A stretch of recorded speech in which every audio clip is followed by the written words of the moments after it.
made her approach clear on how to meet the challenge of the PERS unfunded liability. It's a three-part strategy that she wanted to make sure people took into context. First, last session we took steps to increase our return on investment by adding positions in the Treasury Department to more efficiently manage the state's investment portfolio. That was number one.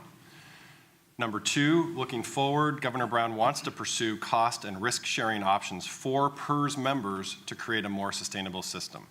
That is not the charge of this task force, but neither of those first two, but both of those are an important part of addressing the challenge of PERS. The third part is the work you all are doing here, which is paying down a chunk of the UAL in a lump sum.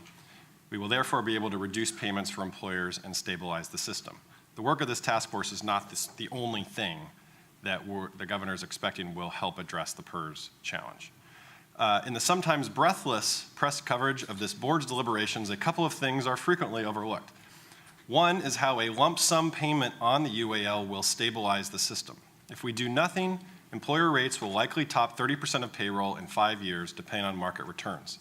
If you are able, and we are able to come up with the $5 billion we can put toward the UAL, we can not only keep employer rates lower, we can bend the curve and get rates back below today's levels sooner.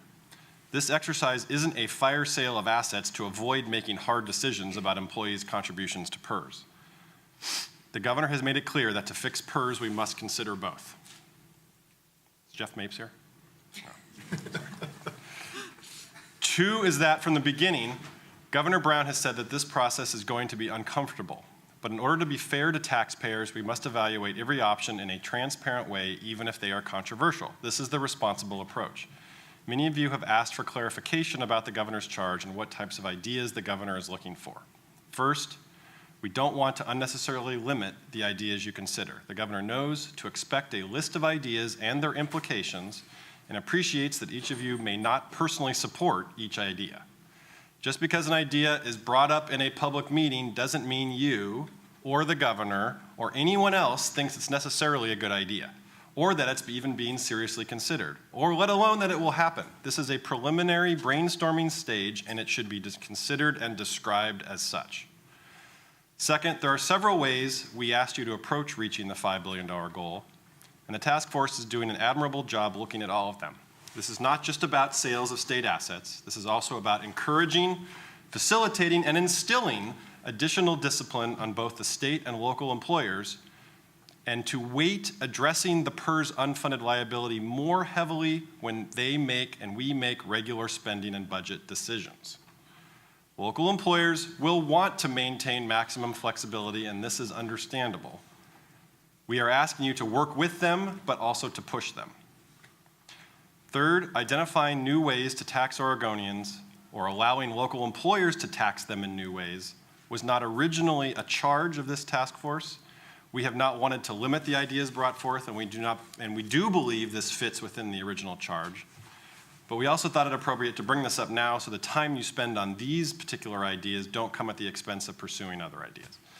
The primary goal is to consider ideas that involve using public resources differently, more effectively, taking better advantage of the assets we have, and incentivizing discipline.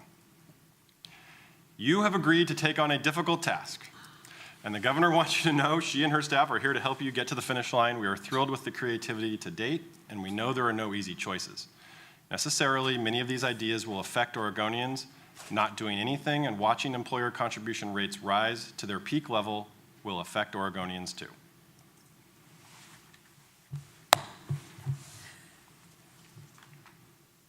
I think, well, thank you for that. I think one of the things that I'd like to explore for just a minute or two here is